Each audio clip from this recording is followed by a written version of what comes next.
I am Audrey Parker, 28 years old, and I still remember how my fingernails dug crescents into my palms as his voice cut through the elegant dining room. My boyfriend Jason sat frozen beside me as his father Thomas leaned forward. "Street garbage in a borrowed dress," he announced to his country club friends, pointing at me with his fork. 23 pairs of eyes watched as I carefully folded the napkin beside my untouched plate. The smirk on Thomas's face was worth memorizing. Little did he know who really controlled his billion-dollar deal.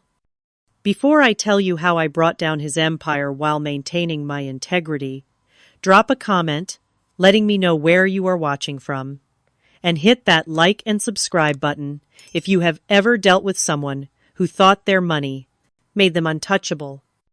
Growing up in the South Side of Chicago taught me more about resilience than any business course ever could. Our apartment was small but clean, with thin walls that let in both winter drafts and summer heat. My mother Dana worked 3 jobs to keep us afloat after my father abandoned us when I was 4. She cleaned houses during the day, waited tables at night, and on weekends she did bookkeeping for local businesses. I rarely saw her, but when I did, she was never too tired to check my homework or listen to my dreams.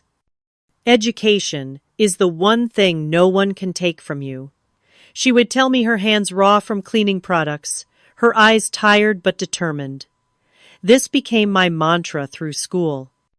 While other kids played after school, I studied in the public library until closing time. The librarians knew me by name, saving interesting books they thought might challenge me. By 13, I was reading college-level texts on economics and business strategy, fascinated by how companies rose and fell based on decisions made in boardrooms I could only imagine. Our neighborhood was tough. Gunshots sometimes served as alarm clocks, and walking to school meant navigating territories marked by rival gangs. Yet among this hardship, I found inspiration in my mother's unwavering belief that I could escape this cycle. I graduated high school as valedictorian, my speech focusing on how determination could overcome circumstance. The scholarship to Northwestern University changed everything.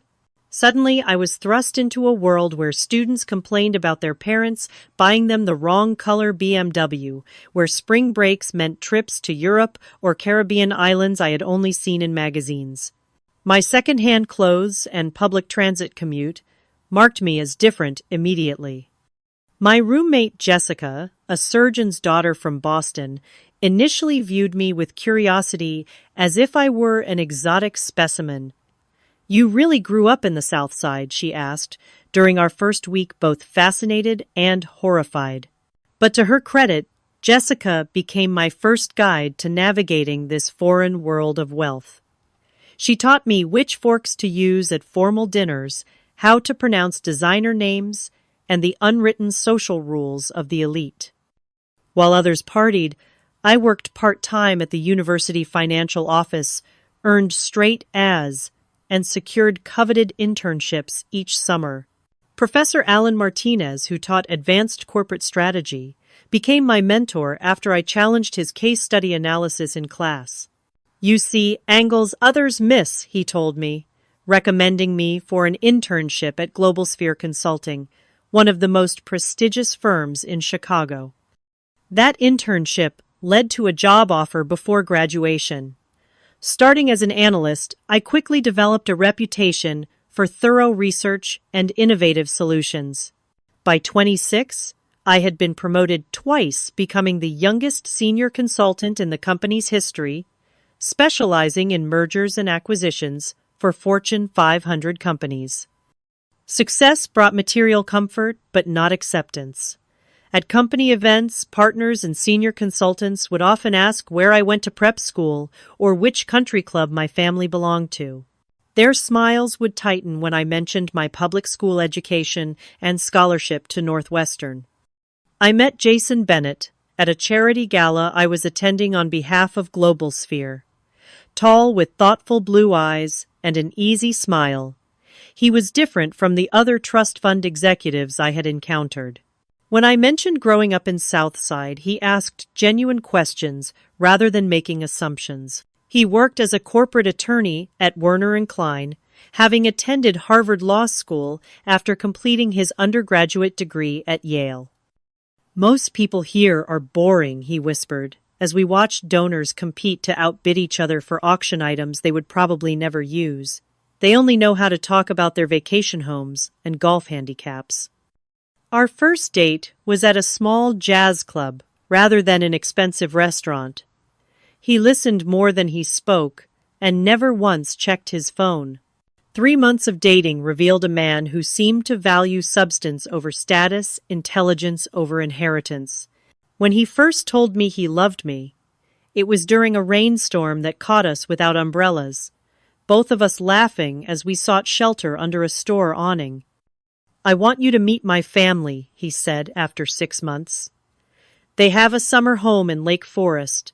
We could go next weekend." I should have noticed his slight hesitation, the way he quickly added, "They will love you." How could they not? But I was too caught up in what seemed like the perfect relationship to recognize the warning signs. As I prepared to meet the Bennetts, I felt confident in my accomplishments. I had risen from poverty to become successful through my own merit. I had broken barriers and exceeded expectations.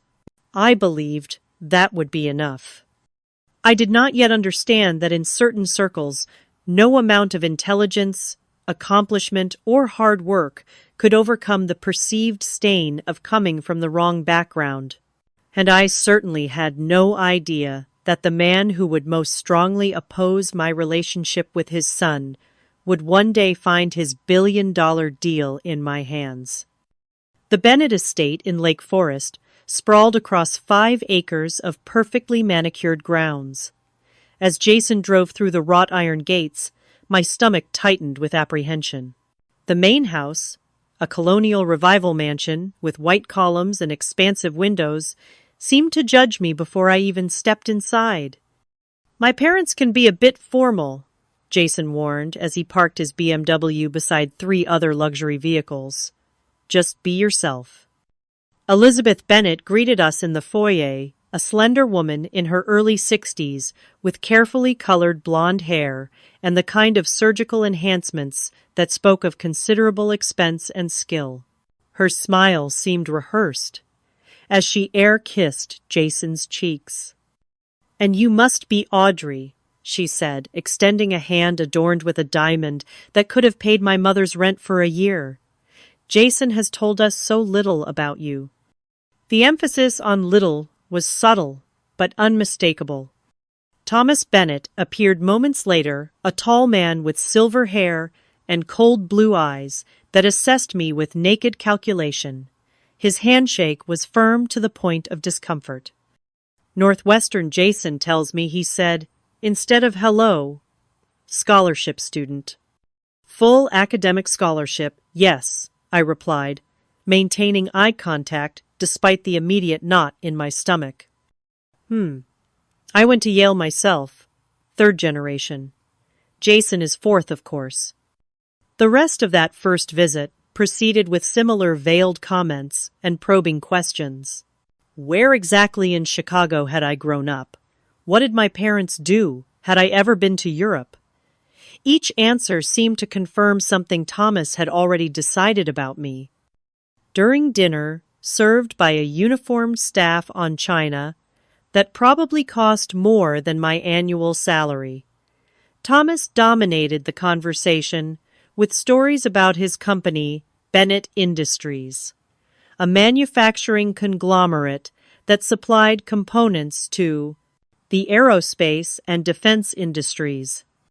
"We are finalizing a merger with Westridge Technologies," he announced, swirling expensive Bordeaux in a crystal glass, billion-dollar deal. "Will position us to secure the Thompson defense contract next year." Elizabeth asked polite questions about my work at Globalsphere, her eyes glazing over when I explained our approach to corporate restructuring. Jason squeezed my hand under the table, a silent apology for his parents' behavior. Later that night in the guest room, where I had been pointedly assigned separate from Jason, he apologized more directly. "They just need time to get to know you," he insisted. "Dad comes from a different generation. He will see how amazing you are eventually." I wanted to believe him. Over the next few months, I joined the Bennetts for numerous family events. Elizabeth's garden party, where she introduced me as Jason's friend from the city. Thomas's birthday celebration at the Chicago Club, where he asked if I felt comfortable in such surroundings. Christmas, at their winter home in Aspen, where I received a generic gift card while others opened personalized presents. Each time Jason assured me things were improving.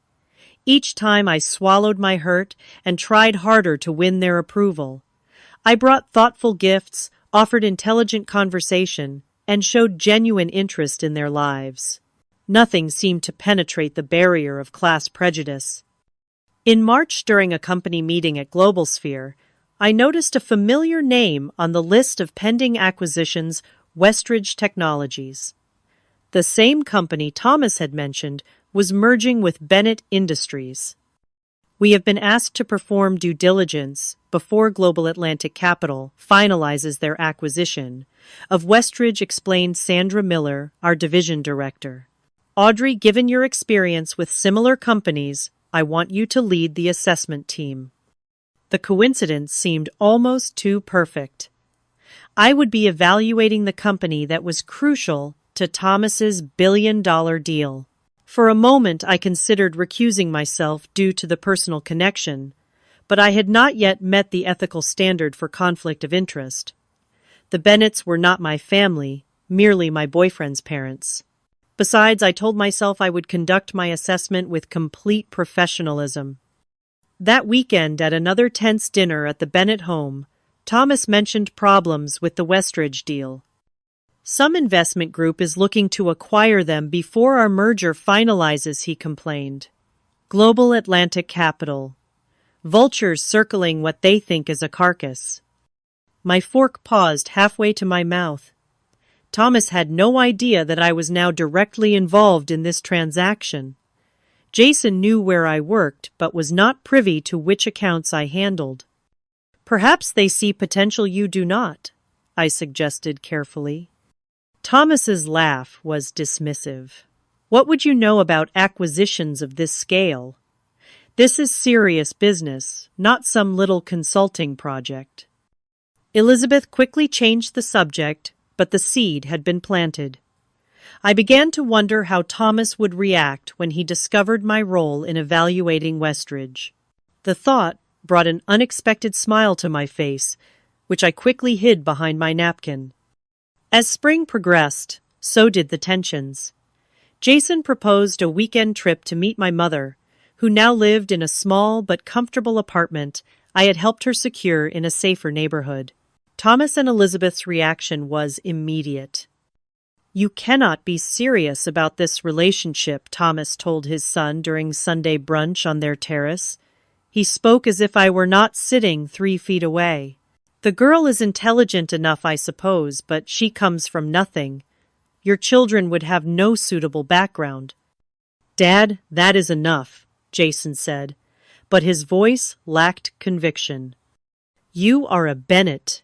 You have responsibilities to this family's legacy." I sat silently, my chest tight with anger and humiliation. Later, Jason apologized, profusely swearing his father's views did not reflect his own. But I noticed he had not directly contradicted Thomas's assessment of my suitability. He had objected to the comment, not the sentiment behind it. The invitation to the country club dinner arrived in May. Bennett Industries was celebrating its 75th anniversary, and Thomas had organized an exclusive event for major clients, business partners, and close friends. Jason insisted my presence was important. "It shows we are serious," he said, "that you are part of my life despite what they think." What I did not realize then was that this dinner would become the catalyst for everything that followed, that Thomas Bennett would finally show his true colors in a way that could not be explained away or apologized for, and that I would discover exactly how far I was willing to go to stand up for my own worth. The Oakmont Country Club stood as a monument to old money and exclusivity, founded in 1896. Its membership was restricted to those with both significant wealth and the right family connections. As Jason and I approached the imposing stone building, I smoothed down my dress, a midnight blue silk sheath I had purchased, specifically for this occasion, spending nearly 2 weeks of my salary. "You look beautiful," Jason assured me, his hand warm against my lower back. "Everyone will be impressed." The grand ballroom had been transformed for the anniversary celebration. Crystal chandeliers cast a golden glow over tables adorned with elaborate floral arrangements and gleaming silverware. A string quartet played softly in one corner, providing a refined soundtrack to the murmur of privileged voices. Thomas and Elizabeth greeted guests near the entrance, Thomas resplendent in a custom tuxedo, Elizabeth glittering with diamonds. Their smiles froze slightly when they spotted us. "Jason, wonderful timing. The Harringtons were just asking about you," Elizabeth said smoothly, steering her son toward an elderly couple without acknowledging my presence. Thomas's eyes flicked over my dress. "Trying to fit in, I see." Before I could respond, he turned to welcome the CEO of a defense contracting firm, leaving me standing alone. I took a deep breath and made my way to the bar where I asked for sparkling water. The last thing I needed was alcohol clouding my judgment in this Shark Tank. "First time at Oakmont?" asked a woman with an impeccably styled silver bob. "I am Margaret Whitmore. My husband Charles is on the board with Thomas." "Audrey Parker. I am here with Jason Bennett." Something shifted in her expression. "Thomas's son, how? Interesting. And what does your family do?" The question was familiar by now, the subtle digging for confirmation of my social status. I answered truthfully about my single mother and my scholarship to Northwestern, watching as Margaret's polite mask slipped to reveal momentary distaste before she excused herself. Dinner was served at round tables of 12, each carefully arranged according to social and business importance. Jason and I were seated at Thomas's table, along with the Whitmores, 2 banking executives and their wives, the CEO of Westridge Technologies, and a senior partner from the law firm handling the merger. "Harold, you remember my son Jason Thomas," said to the Westridge CEO. "Top of his class at Harvard Law. He is handling some of the preliminary work on our deal." Harold Blackwell, a ruddy-faced man with an aggressive handshake, nodded appreciatively. "Good to have family you can trust in business. Who is your lovely companion?" Before Jason could introduce me, Thomas interjected. "A friend from the city. Jason is being kind." My face burned, but I extended my hand to Harold. "Audrey Parker, senior consultant at Global Sphere." Thomas's fork clattered against his plate. "Global Sphere. The consulting firm." "Yes, for 5 years now," I replied, meeting his gaze steadily. Harold looked between us, sensing tension. "Fine company. They did some work for our London office last year." "What an unusual coincidence," Thomas said, his voice hardening. "And what accounts do you handle, Audrey?" Before I could answer, the first course arrived, and Elizabeth deftly changed the subject to the club's recent renovation. Throughout the appetizer and main course, Thomas watched me, with new wariness, occasionally whispering to Jason when I was engaged in conversation with others at the table. The breaking point came during dessert. Harold mentioned Global Atlantic Capital's interest in Westridge, expressing concern about how it might affect the pending merger with Bennett Industries. "These investment firms swoop in with no understanding of the industries they acquire," Thomas said dismissively. "They see numbers on spreadsheets, not the companies and people behind them." Some would argue that objective financial analysis provides clarity where emotional attachment might cloud judgment, I offered. Thomas's face reddened. And I suppose your firm's consultants believe they understand my business better than I do after 75 years? Dad Jason warned quietly.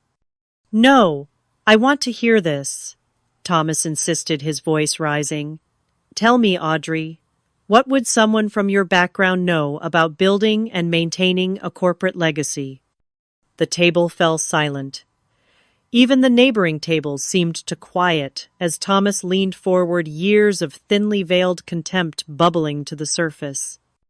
I grew up in a family that valued hard work and integrity, I answered, keeping my voice level. Those principles apply to businesses of any size.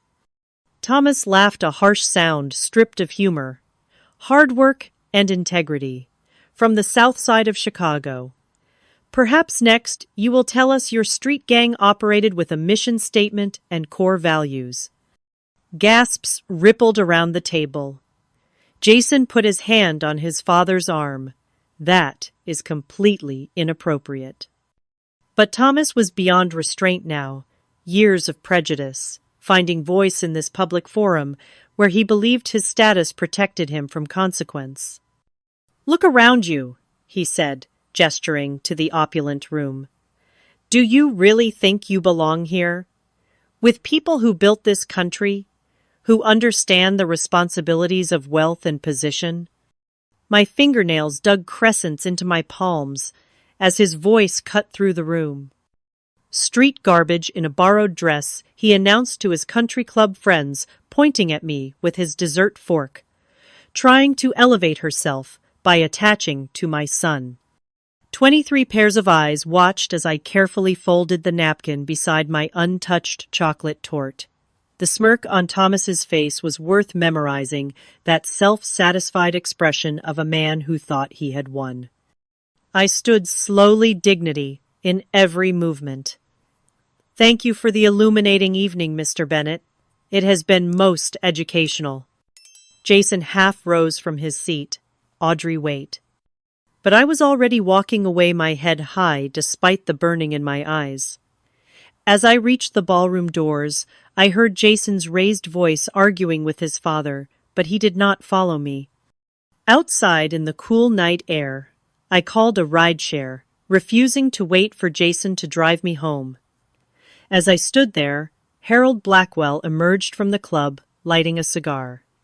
Nasty business in there, he said, his eyes appraising me with new interest. Thomas can be an ass when he drinks too much scotch.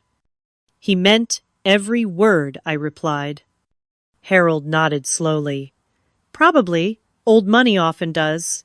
He handed me a business card. If you ever want to talk about what Global Sphere is really doing with Westridge, I would be interested in your perspective. I took the card, automatically tucking it into my clutch as my ride arrived. The evening had shattered something fundamental in my relationship with Jason and his family. But as the car pulled away from Oakmont Country Club, I realized it had also crystallized something within me, a determination that Thomas Bennett would learn exactly what street garbage was capable of. My apartment felt like a sanctuary after the nightmare at Oakmont. I kicked off my heels and sat in darkness, replaying Thomas's words and the faces of those who had witnessed my humiliation. My phone buzzed repeatedly with messages from Jason, each more desperate than the last. Audrey, please call me. I am so sorry about my father. Let me come over so we can talk. This does not change anything between us. But it had changed everything. When I finally answered his call near midnight, his relief was palpable. I told him he was completely out of line, Jason said immediately. I have never seen him act like that. Really? Because it seemed like the natural conclusion to how he has treated me from day one. Jason's silence confirmed what I already knew. Thomas's outburst had not been an anomaly, but merely the public expression of sentiments he had harbored all along. He had too much to drink, Jason finally offered. He does not really think of you that way. "Street garbage in a borrowed dress," I quoted flatly. "Those words came from somewhere, Jason. Give him time to apologize. He will come around when he calms down." "And if he does not?" Another telling pause. "He is still my father, Audrey." I closed my eyes, suddenly exhausted. "I need some time to think. Good night, Jason." Sleep eluded me as I considered what the dinner had revealed, not just about Thomas, but about Jason, too. His defense had been half-hearted at best. When forced to choose between standing up for me and maintaining peace with his father, he had hesitated. That hesitation spoke volumes. Morning brought clarity and a new sense of purpose. At my desk at Globalsphere, I opened the file on Westridge Technologies. As lead consultant on the due diligence team, I had access to financial records, operational assessments, and internal communications provided by the company. Sandra Miller stopped by my office around 10. "The Global Atlantic people are pushing for preliminary findings by next week. How are we looking?" "Something feels off about their manufacturing cost reports," I admitted. "The numbers align with industry standards on paper, but there are discrepancies when compared to their supply chain documentation." Sandra frowned. "Dig deeper. Global Atlantic needs to know exactly what they are buying." As I immersed myself in Westridge's documents, an uncomfortable question surfaced. Was I looking for problems because of personal animosity toward Thomas? Was I allowing my professional judgment to be clouded by the events at Oakmont? That evening, I called Professor Martinez, my former mentor, who now served as an ethics consultant for several major corporations. "Alan, I need your objective opinion," I explained, outlining the situation without identifying Thomas or Westridge by name. "I am concerned about potential bias in my assessment." "The question is not whether you have feelings about the situation," he said after listening carefully. "Of course you do. You are human. The question is whether you can set those feelings aside and evaluate the facts objectively. And if I find legitimate issues, then you have a professional obligation to report them, regardless of how it might affect your personal relationships. Integrity means doing the right thing, even when it is difficult." His words stayed with me as I returned to the Westridge files with renewed determination to be thorough but fair. I would not fabricate or exaggerate issues to punish Thomas, but neither would I overlook genuine concerns to protect him or my relationship with Jason. 3 days of intensive analysis revealed troubling patterns.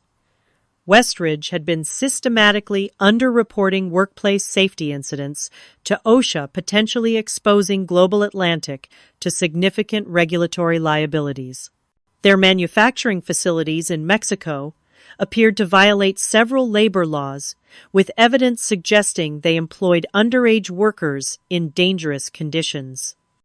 Most concerning were indications that they had misrepresented the performance specifications of components sold to military contractors, which could constitute fraud against the federal government.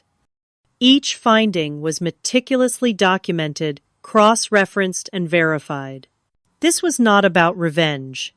It was about uncovering the truth about a company that appeared to have built its success on cutting corners and deception, the very opposite of the integrity Thomas had implied I lacked.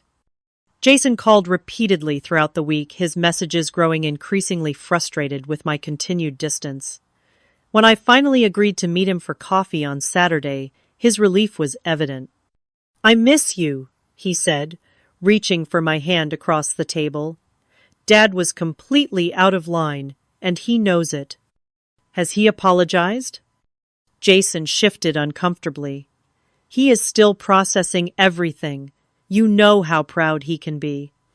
Processing his public declaration that I am garbage, I withdrew my hand, That requires processing. He built Bennett Industries from what his father left him into something much bigger, Jason explained, as if this justified Thomas's behavior. He has certain expectations about the kind of people associated with our family. And I do not meet those expectations. I did not say that. You did not have to. I studied the man. I had thought I loved seeing him clearly, perhaps for the first time. If your father's deal with Westridge fell through, what would happen? Jason looked surprised by the change in subject. It would be devastating. Dad has leveraged significant company assets on the expectation of the merger. Why? I chose my next words carefully. My firm is conducting due diligence on Westridge for a potential acquirer. I cannot say more than that. His face paled. You are working on Westridge. Does my father know? He will soon. Audrey, whatever you are thinking, please consider what this could do to my family, to us. Dad has his flaws, but his company employs thousands of people. The implicit request was clear. Look the other way. Downplay any issues found. Protect Thomas despite everything. In that moment, I saw the full extent of what a future with Jason would mean, always accommodating his family's prejudices, always being the one expected to compromise. I will do my job with complete professionalism, I said, standing to leave. Just as your father would expect from someone of my background who values hard work and integrity. That night, I finalized my report on Westridge, documenting every issue with objective evidence while acknowledging the company's strengths as well. I included a clear assessment of the risks Global Atlantic would assume if they proceeded with the acquisition, as well as recommendations for addressing those risks if they chose to move forward. If Thomas Bennett's billion-dollar deal collapsed as a result, it would not be because of personal vendetta, but because his chosen partner had failed to operate with the very principles he claimed to value. The truth, I decided, would be both my vindication and his reckoning. The conference room at Global Sphere's Chicago headquarters offered a panoramic view of the city skyline, a fitting backdrop for what promised to be a pivotal meeting. At the polished walnut table sat representatives from Global Atlantic Capital, our firm's senior partners, and my due diligence team.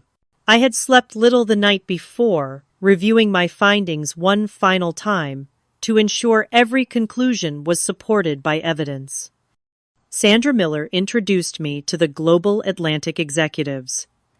Audrey Parker has led our assessment team. She has been extraordinarily thorough in her analysis of Westridge Technologies. I distributed copies of my report, a comprehensive document detailing 3 months of investigation. Thank you for the opportunity to present our findings. Before we begin, I should disclose that Bennett Industries, which is currently pursuing a merger with Westridge, is owned by the father of someone I have a personal relationship with. I want to assure everyone that this has not influenced my professional assessment.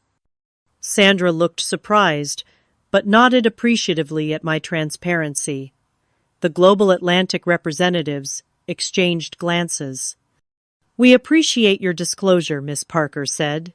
Edward Chen, Global Atlantic's acquisition director. Please proceed. For the next hour, I walked them through the report, methodically outlining Westridge's financial position, market strengths, and operational capabilities. Then, I turned to the concerns. Our investigation revealed several areas of significant risk. I explained, bringing up slides documenting the safety violations, labor issues, and misrepresented product specifications. Most concerning is evidence suggesting Westridge knowingly shipped components to defense contractors that failed to meet contractual requirements for stress tolerance. The room grew tense as I detailed how this could expose both Westridge and any parent company to potential federal investigations, fines, and even criminal charges. Edward Chen removed his glasses, rubbing the bridge of his nose. These are serious allegations, Miss Parker. You are certain of your sources? Completely. The documentation is extensive and comes from Westridge's own internal records. The meeting concluded with Global Atlantic requesting time to review the full report. As we gathered our materials, Sandra pulled me aside. Why did not you mention the Bennett connection earlier? I wanted to ensure my assessment was completely objective before raising a potential conflict, I explained. If you feel I should be removed from the project at this stage, I understand. Sandra studied me for a moment. Your work has been exemplary. Just keep me informed if the personal situation changes. I had barely returned to my office when my phone rang. The number belonged to Harold Blackwell Westridge's CEO. Miss Parker, he said without preamble. I understand you presented some concerning findings to Global Atlantic this morning. My pulse quickened. Mr. Blackwell, I cannot discuss confidential client matters. Thomas Bennett is livid. He is threatening to sue Global Sphere for interference with his merger, says you have a personal vendetta. So, Thomas knew. The professional and personal worlds had collided exactly as I had anticipated. Any legal threats should be directed to our general counsel, I replied calmly. My report reflects issues discovered during standard due diligence procedures, all documented with Westridge's own records. Thomas says you are doing this because of some comment he made at a dinner party.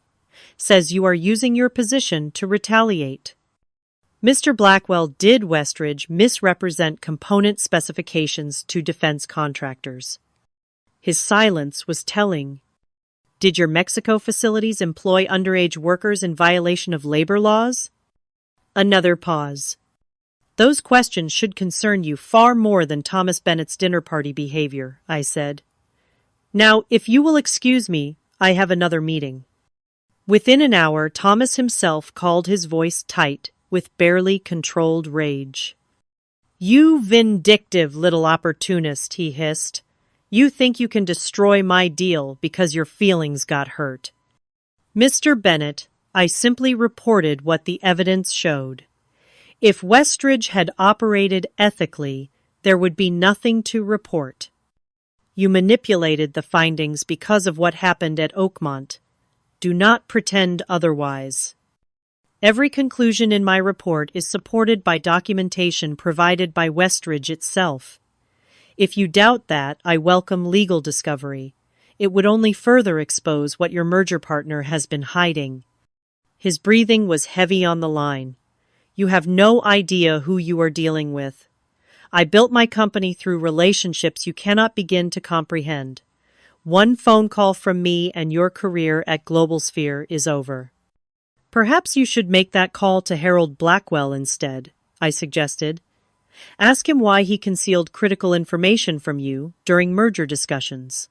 Or was cutting corners on military contracts part of what made Westridge attractive to Bennett Industries? Thomas's voice dropped to a dangerous whisper. Jason was right about you all along. The comment landed like a physical blow. What do you mean? Who do you think warned me? You might be vindictive if things went badly between you. Who told me you had ambitious streak that worried him? My son knows exactly who you are, Audrey. The call ended, leaving me shaken. Had Jason really betrayed me that way, painting me as potentially vindictive to his father even before the Oakmont incident? I tried to focus on work, but found myself constantly checking my phone, waiting for a message from Jason that never came. By late afternoon, news had begun circulating through financial circles that Global Atlantic was reconsidering its acquisition of Westridge. The company's stock dropped 8% in after-hours trading. My office phone rang again, this time Sandra Miller. The Bennett Industries legal team has formally accused us of acting in bad faith, she informed me. They are demanding a meeting tomorrow with you, me, and our general counsel. Do you want me to step back from the project? Absolutely not. Your report is solid. Just be prepared for Thomas Bennett to make this very personal. The next morning I dressed with particular care, choosing a perfectly tailored charcoal suit that projected both confidence and professionalism. In the conference room, Thomas was already seated beside his legal team, his face rigid with hostility. Jason sat beside him, unable to meet my eyes. Our general counsel, Richard Torres, began by addressing the allegations of bias. Global Sphere conducted its due diligence of Westridge Technologies according to industry standard protocols. Miss Parker's personal connection to the Bennett family was disclosed appropriately, and her findings have been independently verified by other members of our team. Thomas leaned forward. My son was involved with Miss Parker until she learned of our pending merger with Westridge. She then deliberately sought assignment to the due diligence team with the express purpose of sabotaging our deal. That is categorically false, I responded evenly. I was assigned to the Westridge assessment before I learned of your company's involvement, and I immediately disclosed the potential conflict to my supervisors. Jason finally looked at me, confusion evident in his expression. Had Thomas lied to him as well about the timeline? The meeting continued for 2 grueling hours, with Thomas growing increasingly aggressive as his legal arguments failed to gain traction. When Richard excused himself to take a call, Thomas turned his full attention to me. You think you have won, he said, his voice low enough that only those at our end of the table could hear. But street garbage should remember its place. This business world you are playing in, we built it. We make the rules. Before I could respond, Richard returned, his expression grave. I just received word that Global Atlantic has officially terminated their pursuit of Westridge Technologies. They have concerns about potential liabilities that emerged during due diligence. The announcement hit Thomas like a physical blow. His face drained of color as he understood the implications. Without the Global Atlantic acquisition, his merger was effectively dead. Westridge, now exposed as potentially facing federal investigations, would become toxic to other potential partners. This is not over, Thomas said, gathering his papers with shaking hands. I will make sure everyone in Chicago knows what you did. What I did, I replied, my voice steady, was my job. With integrity. Perhaps if you had demanded the same from Westridge, we would not be here. As Thomas stormed out, Jason lingered, conflict evident in his expression. Audrey, I never told him you would be vindictive, I swear. But you did not stand up for me either, Jason. Not at Oakmont, not after, and not today. He had no answer for that. With a last regretful look, he followed his father from the room, leaving me with the certainty that some relationships cannot survive when forced to choose between love and legacy, between integrity and inheritance. By evening, financial news outlets were reporting that Bennett Industries stock had dropped 15% on news of the failed merger. Thomas Bennett's billion-dollar deal was officially dead, not because of personal revenge, but because the truth had finally caught up to those who thought themselves above it. The collapse of the Bennett Industries merger with Westridge Technologies sent shockwaves through Chicago's business community. Within days, the Wall Street Journal published an investigative piece detailing Westridge's problematic practices, confirming many of the issues identified in my report. The Department of Defense announced a review of all components supplied by Westridge for military applications, and the Securities and Exchange Commission opened an informal inquiry into potential securities violations.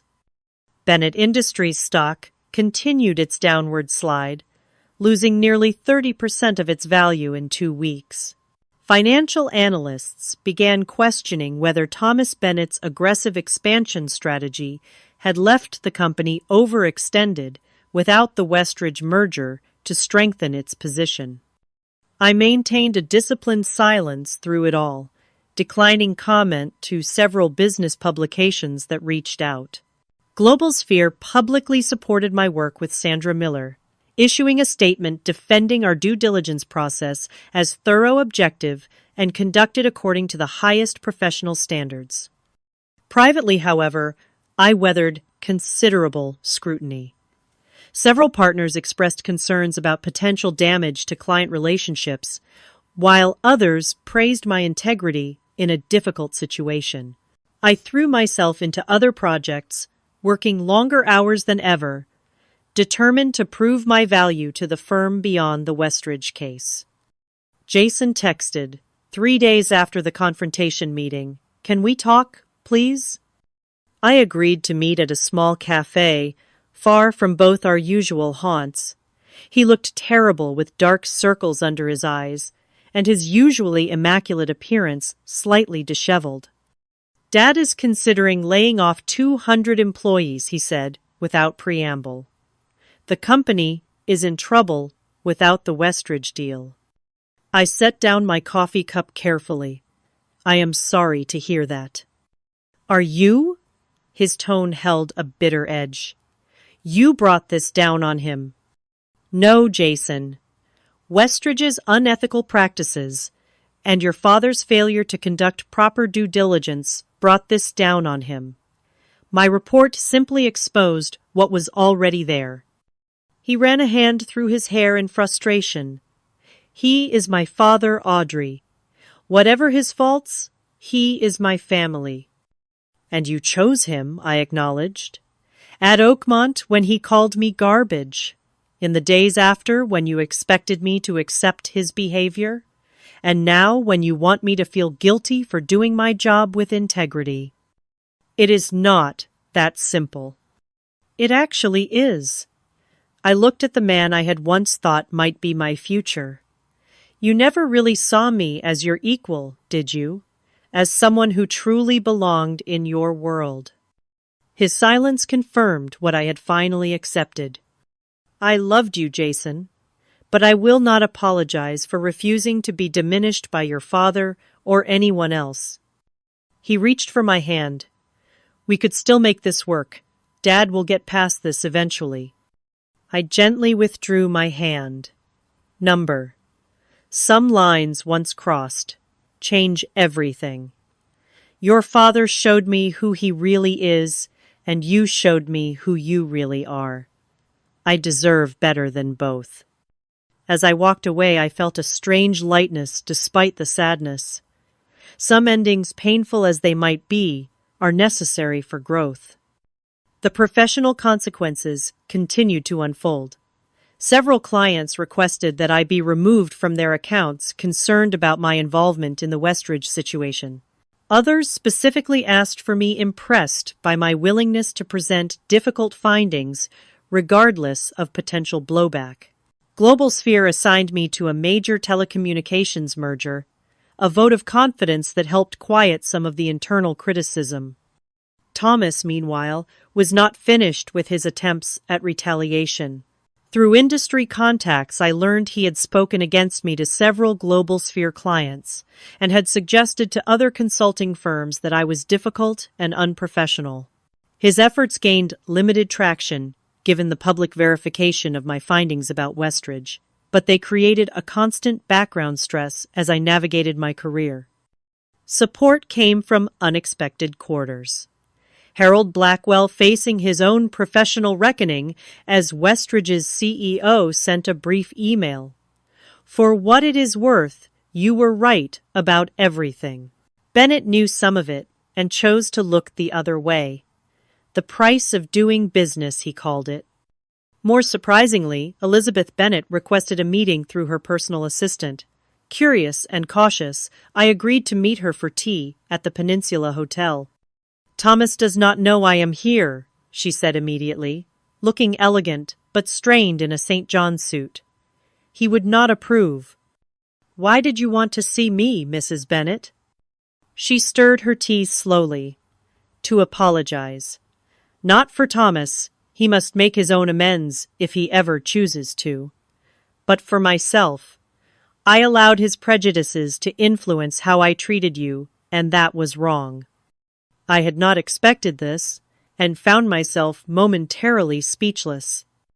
Jason is devastated, she continued. Not just about losing you, but about discovering aspects of his father he had never fully acknowledged before. And you? Elizabeth looked out the window at Michigan Avenue below. 40 years of marriage teaches you to accept many things. Too many, perhaps. Thomas built a company and a position in society that I have benefited from immensely, but watching him destroy himself over this watching how he treated you. It has forced me to question much about our life together. I did not set out to hurt your family, I said honestly. I know that now. She reached into her purse and withdrew an envelope. Jason told me about your mother, how hard she worked to give you opportunities. I have made a donation to the scholarship fund at Northwestern in her name. It is not atonement, merely a recognition that talent and character come from many backgrounds. The gesture was unexpected and oddly touching. As we parted, Elizabeth clasped my hand briefly. Be careful with Thomas. He does not forgive easily, and he has resources you cannot imagine. Her warning proved prescient. The following week, a business blog published an article questioning my professional judgment, citing anonymous sources that claimed I had personal motivations for targeting Westridge. The insinuations were clear, but carefully worded to avoid libel. Global Sphere's legal team advised against responding, arguing it would only extend the story's life cycle. The stress began taking a physical toll. I developed insomnia, lost weight, and found myself constantly checking over my shoulder, half expecting Thomas to materialize. My mother noticed during our weekly calls. You sound exhausted, baby, she said. Is this still about that man and his company? Partly, I admitted, but also about figuring out who I am after everything that happened. You are my daughter, she said simply. Strong, smart, and too good to let some rich fool define your worth. Her confidence helped steady me. I began seeing a therapist who specialized in workplace trauma learning techniques to manage anxiety and establish healthier boundaries. I reconnected with friends I had neglected during my relationship with Jason, rebuilding a support system separate from the drama of the Bennet family. In September, 4 months after the Westridge report, Sandra called me into her office. I braced myself for bad news, wondering if the ongoing controversy had finally become too much for Global Sphere. Instead, she slid a folder across her desk. Global Atlantic was impressed with your work. They have requested you specifically for their next major acquisition target. Even after everything with Westridge. Because of everything with Westridge. They value consultants who do not flinch from difficult truths. She smiled slightly. And there is something else. Bennet Industries has withdrawn their complaints against Global Sphere and you personally. Why would Thomas do that? Apparently, they are in acquisition talks themselves. A private equity firm from New York. Thomas Bennet is stepping down as CEO as part of the deal. The news hit me with unexpected force. Thomas Bennet forced to surrender the company he had built, the legacy he had valued above all else. It was not my doing directly, but I had set in motion the events that led here. Do you feel vindicated? Sandra asked carefully. I considered the question. Number. Just sad that it came to this. No one truly won here. As I left her office, my phone buzzed with a text from an unknown number. Dinner. Sometime. No family drama promise. New restaurant on Randolph Street. Adam. Adam Miller was a corporate attorney I had met during a deposition related to the Westridge case. He had impressed me with his intelligence and ethical approach to his work. We had spoken several times since our conversations, moving gradually from professional to personal. For the first time in months, I felt a genuine smile form. Tuesday at 7, I texted back, "And I will be wearing whatever dress I want." 6 months after the Westridge report shattered Thomas Bennett's billion-dollar deal, Chicago's winter had given way to a vibrant spring. Standing by the window of my new corner office at Globalsphere, I watched boats returning to Lake Michigan, white sails bright against the blue water. The promotion to division director had come in January recognition of both my professional skills and the new clients attracted by my handling of the Westridge situation. The journey to this moment had not been easy. For weeks after the confrontation with Thomas, I had questioned my decisions, wondering if personal hurt had influenced my professional judgment despite my best efforts at objectivity. Therapy had helped me recognize that integrity did not require perfection, only honest commitment to the truth, as best I could determine it. My phone chimed with a message from my mother.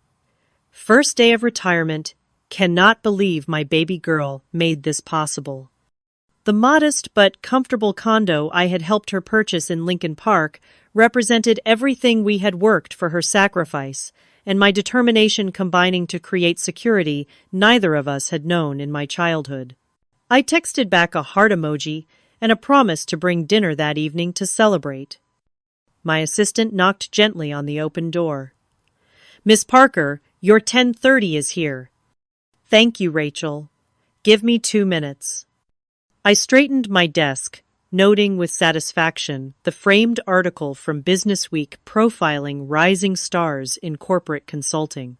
The piece had described me as unflinching in her commitment to ethical business practices, even when facing powerful opposition. The journey from Southside to this office had been worth every struggle. My visitor was Elizabeth Bennett, elegant as always, in a pale blue suit that complemented her silver hair. We had spoken several times since our tea at the Peninsula, developing an unexpected rapport built on mutual respect. "The new office suits you," she said, accepting the chair I offered. "Congratulations on the promotion." "Thank you. How are you, Elizabeth?" She smoothed her skirt with manicured hands. "Adjusting. The divorce papers were finalized last week." The news surprised me. I had no idea you and Thomas were separating. 42 years of marriage ended with a signature. Her smile held both sadness and relief. The Westridge situation forced me to confront truths about Thomas I had been ignoring for decades. His treatment of you was simply the final revelation. "I never intended to cause such profound changes in your family." "You did not cause them, Audrey. You merely exposed what was already there." She reached into her purse and removed an envelope. "This is why I wanted to see you. Thomas has agreed to write a formal letter, retracting any negative statements he made about you professionally. His lawyer will be sending it to Globalsphere today." I accepted the envelope with amazement. Why would he do that now? "Part of our settlement negotiations," I insisted. Elizabeth's expression hardened momentarily. "Thomas cost you enough already. Your professional reputation should not be collateral damage in his wounded pride." "Thank you. That cannot have been an easy concession to win. Thomas is diminished these days. Stepping down from Bennett Industries broke something fundamental in him. He spends most of his time at his club telling anyone who will listen about how he was betrayed by Westridge." And Jason, I asked, surprised by how neutral I felt about my former boyfriend. "Working in New York now. He refused to stay with the company under the new ownership." She hesitated. "He asks about you sometimes." "I think the whole experience changed him," made him question values he had accepted without thought. I nodded, glad to hear Jason might be growing beyond his father's influence, but feeling no desire to reconnect. That chapter had closed definitively. After Elizabeth left, I opened my calendar to review upcoming client meetings. Global Atlantic had become one of our most significant accounts, impressed by the thoroughness of the Westridge assessment. Edward Chen had personally requested my involvement in their strategic planning process, commenting that consultants willing to deliver uncomfortable truths are rare and valuable. That evening, as I helped my mother arrange her new living room furniture, she studied me with knowing eyes.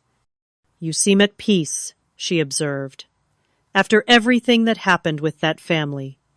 "I am getting there," I acknowledged, adjusting a framed photo of us from my college graduation. "I learned a lot about myself through it all."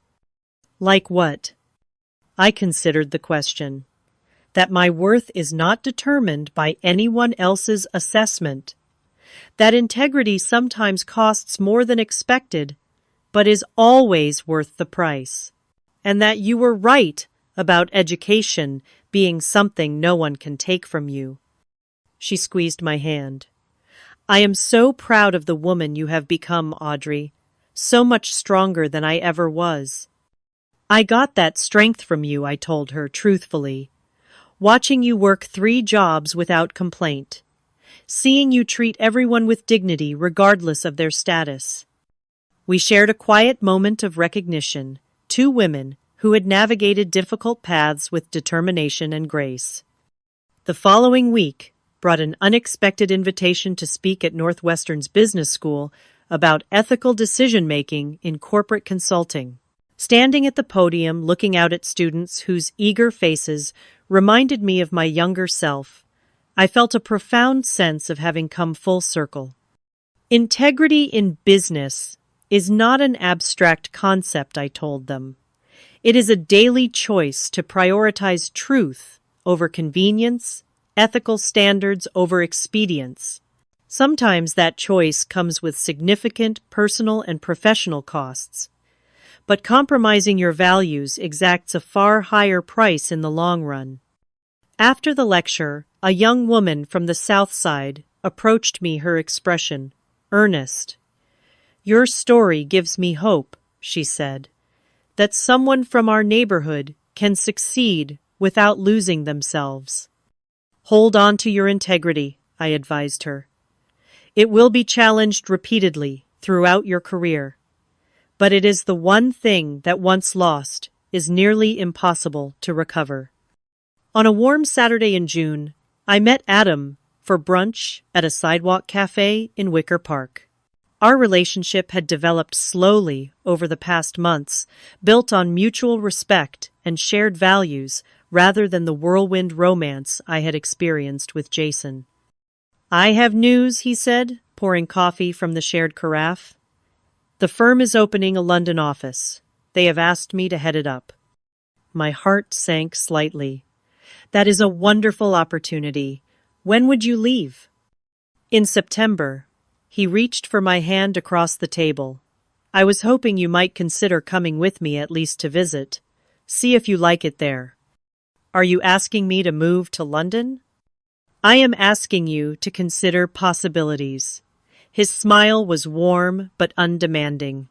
"Global Sphere has London clients. Maybe a temporary assignment to test the waters. No pressure, just possibilities." The offer was characteristic of Adam, thoughtful and respectful of my independence. So different from the Bennett world, where women were expected to accommodate themselves to men's careers and family expectations. "I will think about it," I promised, genuinely intrigued by the idea. 3 weeks later, I attended a charity gala at the Art Institute representing Global Sphere as division director. The event brought together Chicago's business elite, many of whom had witnessed my humiliation at Oakmont Country Club the previous year. Now I moved among them as a peer confident in my professional standing and personal worth. Across the crowded gallery, I spotted Thomas Bennett standing alone by a Greek sculpture, looking older and somehow diminished in his formal attire. Our eyes met briefly before he looked away, turning to engage the nearest guest in conversation. The encounter might have once filled me with anger or vindication, but now I felt only a calm acknowledgement that we had both been changed by our collision. Later that evening, a new acquaintance asked about my rapid rise at Globalsphere.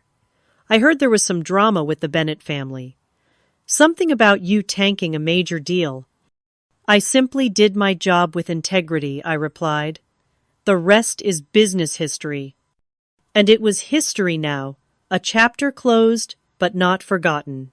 The experience had tested and ultimately strengthened my conviction that true value comes not from social status or family connections, but from the courage to stand firm in your principles even when facing powerful opposition.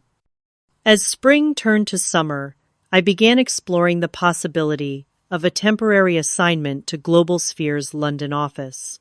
My mother encouraged the adventure, secure in her retirement and surrounded by new friends in her condo building. Adam and I researched neighborhoods and planned weekend trips to European cities neither of us had visited before. Life had opened up in ways I could not have imagined during those painful days after Oakmont, proving that endings, even difficult ones, often create space for new beginnings. The garbage girl from the South Side had not only survived, but thrived, building a life defined by her own standards, rather than someone else's judgment. Have you ever had to stand up for your worth against someone who thought their wealth or position made them untouchable? I would love to hear your stories in the comments below. Remember that your value is never determined by someone else's assessment of you. If this story resonated with you, please like, subscribe, and share it with someone who might need to be reminded of their own worth today. Thank you for listening. And remember, sometimes the people others underestimate are exactly the ones who change the world.